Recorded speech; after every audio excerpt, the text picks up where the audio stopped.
पश्चिम बंगाल बन रहा जिहादी गतिविधियों का गढ़। सुनियोजित तरीके से उपद्रव मचा रहे उन्मादी। राष्ट्र विरोधी गतिविधियां खुलेआम चल रही हैं पश्चिम बंगाल में, पर राज्य सरकार मौन है। या यूं कहें, मुस्लिम वोट बैंक और सत्ता लोभ के कारण हिंदू बहुल पश्चिम बंगाल को मुस्लिम बहुल राज्य के रूप में परिवर्तित करने में खुलेआम समर्थन कर रही है।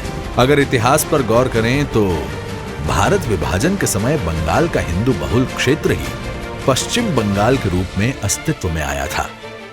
पर यह आश्चर्यजनक है कि बांग्लादेश से विस्थापित होकर बड़ी संख्या में हिंदुओं के पश्चिम बंगाल में आने के बाद भी राज्य की हिंदू जनसंख्या, जो 1951 में 78.45% थी, वो 2011 की जनगणना के अनुसार घटकर 70.54% तक आ गई।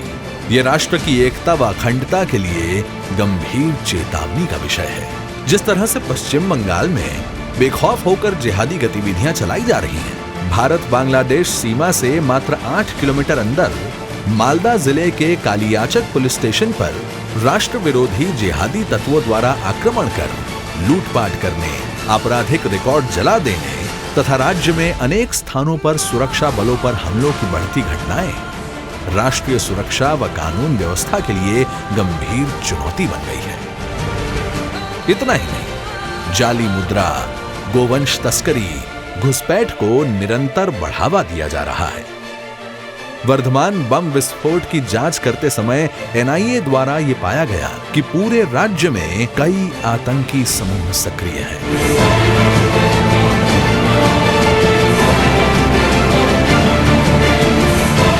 कट्टरपंथी मौलवी हिंसा को बढ़ावा देने वाले फतवे खुलेआम जारी कर रहे हैं। कटवा, कलीग्राम, इलाम बाजार, मेटिया बुरुज, कोलकाता सहित अनेक स्थानों पर कट्टरपंथियों द्वारा हिंदू समाज पर आक्रमण किए जा रहे हैं।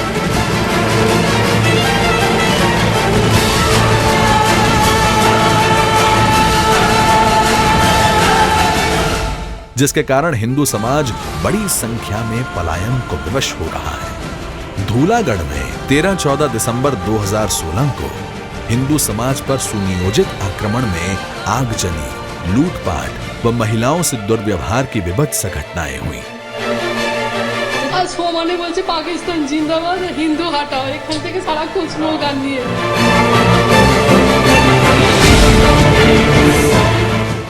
राज्य सरकार द्वारा इन कट्टरपंथी तत्वों को नियंत्रित करने के बजाय इन घटनाओं को पूर्णतया छिपाने का प्रयास किया गया। Are you concerned about the situation in Dhulagarh? Lot of politics at play. क्या आपने दीदी कैसे बहुत कुछ नहीं।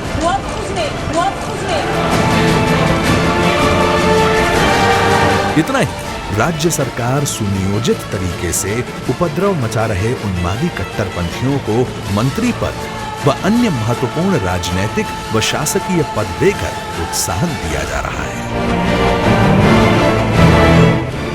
राज्य सरकार एक ओर राष्ट्रभक्ति का संस्कार देने वाले विद्यालयों को बंद करने की धमकी दे रही है, वहीं दूसरी ओर कुख्यात सिमुलिया मदरसा जैसी हजारों संस्थाओं की ओर से आंख मूंदे हुए हैं, जिनमें कट्टरपंथी व जिहादी प्रशिक्षण दिया जा रहा है।